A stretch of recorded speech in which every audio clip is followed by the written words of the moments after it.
Hello everyone, welcome to Chemistry Concepts, and in today's video we shall discuss about bioinorganic chemistry. So what is meant by bioinorganic chemistry? It is nothing but a branch of chemistry which deals with the of interaction of metal ions of inorganic minerals with the biomolecules of living system such as proteins, enzymes, fats, glycogen, etc. Some of the mineral elements have vital biological role in the living system. We have two groups of mineral elements. One is essential and the other one is major elements, and the other is trace elements. So we again, if you discuss or we want to discuss more, we can classify into two types. That is a group of mineral elements. One is essential and another one is trace elements. Yes, essential elements are also called as major elements. So these are the elements which involve in major biological process to maintain the existence and survival of the living organism.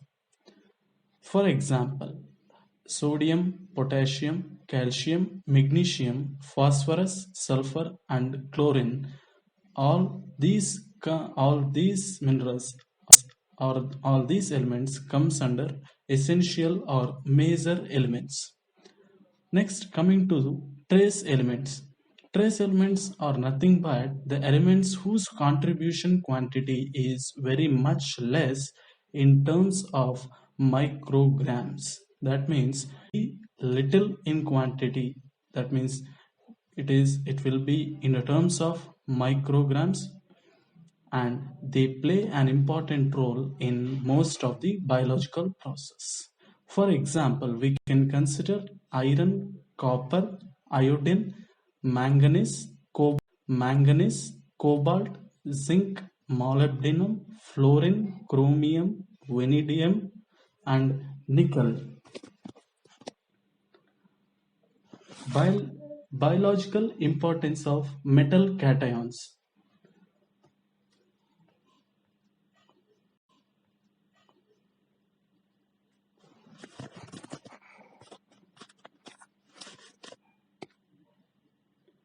Coming to the biological importance of metal cations, we have many biological importances of metal cations under those: sodium, potassium, calcium, iron, phosphorus, copper, as well as nickel.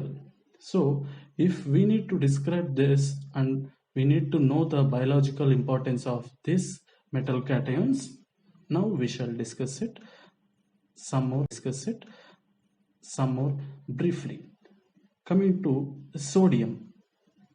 Sodium, it regulates the body acid-base balance in association with chlorine and bicarbonates, and it is the major component of the extracellular cation, and also it is required for the maintenance of osmotic pressure and fluid balance, and it is necessary for initiating and maintaining the heartbeat, and it is also involved in the preservation of normal irritability of muscle and permeability of the cells. So all these four are the biological importance of sodium cation or Na+. One is acid-base balance, maintenance of acid-base balances with chlorine and bicarbonates in the body, and another one is major components of extracellular fluid, where it is present as cation, that is Na+, and it is required for the maintenance of osmotic pressure and as well as preservation of normal irritability and permeability of the cells. Next, moving on to the next cation, that is potassium K+. Potassium maintains intercellular osmotic pressure. is required for the regulation of acid balance and water balance in the cell. It is required for the transmission of nerve impulse, and it is also necessary for muscular contraction.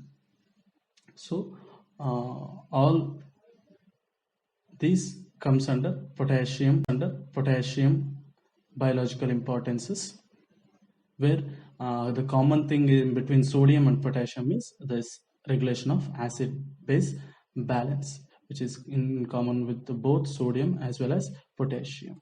And next comes calcium, that is Ca2 plus. Familiar with the calcium. So this calcium, as you are well known, the biological importances, few of them we can see here also. That is, it is present in the bones and the teeth as salts along with phosphorus and magnesium. And calcium ions are essential for blood coagulation. That means it prevents the blood not to clot. That means whenever you met with an blood clotting, or when you met with an accident, it prevents what do this calcium ions do is it prevents the coagulation. That means clotting of blood will be prevented by calcium ions. And then it is required for normal functioning of the heart, muscles and nerves. And also Ca2 plus influences the membranes of water and several ions across it. All these points or biological importances of calcium are very familiar, and you are very well known with this biological importances of calcium, that is Ca2 plus. Next, coming to iron, that is Fe2 plus. This Fe2 plus, it is present in hemoglobin. Most of you are familiar with the term hemoglobin. That means RBC, that is red blood cells. Most of you heard about, most of you are hearing about hemoglobin, which is present in a red blood cells, and this iron is present in that hemoglobin or red blood cells and myoglobin of the muscle tissue and cytochromes. And iron serves as a transport agent oxygen and carbon dioxide through hemoglobin and myoglobin. That means what do this iron do is it serves as a transport agent of oxygen and carbon dioxide. That means for each and every part of the body we need oxygen and carbon dioxide, which need to transport through every part of our body. So oxygen and carbon dioxide, how it travels through the body is with the help of this hemoglobin and as well as myoglobin. That means this plays a vital oxygen and carbon dioxide, and also it is a component of enzymes such as catalysis and peroxidase. And iron is associated with effective immune competence of the body. And next one, that is phosphorus. Phosphorus, it is essential for the development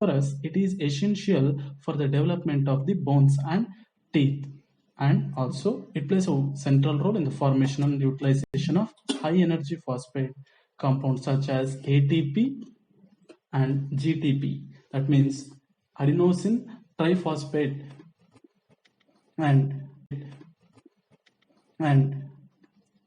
it is also required for the formation of phospholipids and phosphoproteins. It is also necessary for absorption of metabolism of carbohydrates. Coming on to the next topic, next biological importance of metal cation, that is for Cu2 plus. It is essential for the synthesis of hemoglobin. So previously we have discussed about hemoglobin. Why hemoglobin, where it is used? It is used for the transportation of oxygen and carbon dioxide, where iron serves as a transport agent. And now in order to synthesize hemoglobin, we need Cu2 plus, and it is a component of several enzyme proteins such as catalase and tyrosinase, and it is necessary for the synthesis of melanin and phospholipids. Copper, It is also required for the development of bone and nervous system. And coming on to the last one, that is nickel. There is only few importance, that is nickel. Used as a tracer element, stabilizes column and activate hydrogenase reaction. So these are the biological importance of metal cations, that means which comes under the